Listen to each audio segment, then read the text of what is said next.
Hello friends, இப்போ வந்து நாட்டுக்கோழி கிரேவி எப்படி பண்ணுறதுன்னு நான் சொல்லித்தரேன். 1 கிலோ சிக்கன் எடுத்து கழுவி வச்சாச்சுங்க. அதுக்கு மசாலா நான் ரெடி பண்ணிக்கிறேன். வரமிளகா கொஞ்சம் காரத்துக்கு தகுந்த மாதிரி, சோம்பு, குருமிளகு, ஜீரகம், கருவேப்பிலை, மல்லி, வரமல்லி, கொஞ்சம் 2 ஏலக்காய் போட்டு நல்லெண்ணெய் ஊற்றி நல்லா வறுத்து எடுத்துக்கணுங்க.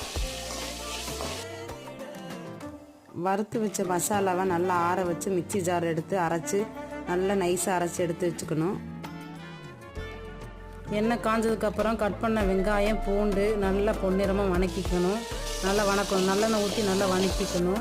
வெங்காயத்து கூட இந்த தக்காளியை போட்டு நல்லா 2 தக்காளி எடுத்துக்கணும். நல்லா வணக்கி எடுத்துக்கணும். பொன்னிறமாக வணக்கி எடுத்துட்டு இந்த அரைச்சி வச்ச மசாலாவும் அந்த வெங்காயம் தக்காளி கூட போட்டு நல்லா கிளறி நல்லா ஆற வச்சுட்டு மிக்சி ஜாரில் போட்டு அதை அரைச்சி எடுத்து வச்சுக்கணும்.